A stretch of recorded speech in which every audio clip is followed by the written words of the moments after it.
ಚಿಂತಾಮಣಿ ನಗರದ ಹೊರವಲಯದ ಬೆಂಗಳೂರು ಜೋಡಿ ರಸ್ತೆಯ ಕನ್ನಂಪಲ್ಲಿ ಹಾಲಿನ ಡೈರಿ ಬಳಿ ಏಕಮುಖ ರಸ್ತೆಯಲ್ಲಿ ಅತಿ ವೇಗವಾಗಿ ಬಂದ ಬೊಲೆರೋ ವಾಹನವೊಂದು ಎದುರಿನಿಂದ ಬರುತ್ತಿದ್ದ ಕಾರಿಗೆ ಭೀಕರವಾಗಿ ಡಿಕ್ಕಿ ಹೊಡೆದ ಘಟನೆ ನಡೆದಿದೆ. ಅದೃಷ್ಟವಶಾತ್ ಕಾರಿನಲ್ಲಿದ್ದವರು ಪ್ರಾಣಾಪಾಯದಿಂದ ಪಾರಾಗಿದ್ದು ದೊಡ್ಡ ಮಟ್ಟದ ಅನಾಹುತವೊಂದು ತಪ್ಪಿದಂತಾಗಿದೆ.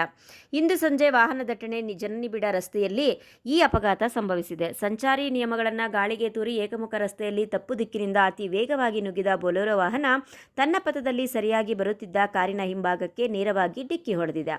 ಡಿಕ್ಕಿಯ ರಭಸಕ್ಕೆ ಕಾರಿನ ಹಿಂಭಾಗ ನಜ್ಜುಗುಜ್ಜಾಗಿದೆ. ಡಿಕ್ಕಿಯಿಂದ ಕಾರು ಚಾಲಕನ ನಿಯಂತ್ರಣ ತಪ್ಪಿ ಮುಖ್ಯ ರಸ್ತೆಯಿಂದ ರಸ್ತೆಯ ವಿಭಜಕದಲ್ಲಿದ್ದ ಸಂಚಾರಿ ಚಿಹ್ನೆಯ ಕಂಬಕ್ಕೆ ಡಿಕ್ಕಿ ಹೊಡೆದ ಪರಿಣಾಮ ಕಾರಿನ ಮುಂಭಾಗ ಸಂಪೂರ್ಣ ಜಖಂಗೊಂಡಿದೆ. ಕಾರಿನಲ್ಲಿದ್ದವರು ಸೀಟ್ ಬೆಲ್ಟ್ ಧರಿಸಿದ್ದರಿಂದ ಪ್ರಾಣಾಪಾಯದಿಂದ ಪಾರಾಗಿದ್ದಾರೆ. ಒಂದು ವೇಳೆ ಡಿಕ್ಕಿಯ ತೀವ್ರತೆ ಇನ್ನೂ ಸ್ವಲ್ಪ ಹೆಚ್ಚಾಗಿದ್ರೂ ಅಥವಾ ಪಾದಚಾರಿಗಳು ಅಡ್ಡ ಬಂದಿದ್ರೂ ಭೀಕರ ಸಾವು ನೋವು ಸಂಭವಿಸುತ್ತಿದ್ದು ಎಂದು ಪ್ರತ್ಯಕ್ಷದರ್ಶಿಗಳು ತಿಳಿಸಿದ್ದಾರೆ.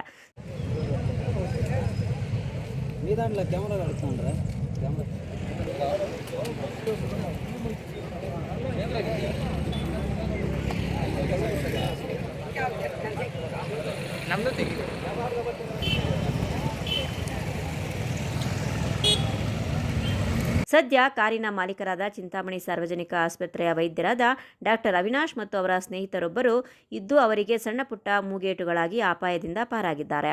ಇನ್ನು ಅವಿನಾಶ್ ಅವರು ಚಿಂತಾಮಣಿ ಗ್ರಾಮಾಂತರ ಪೊಲೀಸ್ ಠಾಣೆಗೆ ದೂರು ನೀಡಿದ್ದಾರೆ. ಪರಾರಿಯಾದ ಬೊಲೆರೋ ವಾಹನ ಮತ್ತು ಅದರ ಚಾಲಕನಿಗಾಗಿ ತೀವ್ರ ಶೋಧ ನಡೆಸುತ್ತಿದ್ದಾರೆ. Imran Khan, CTV news, Chintamani.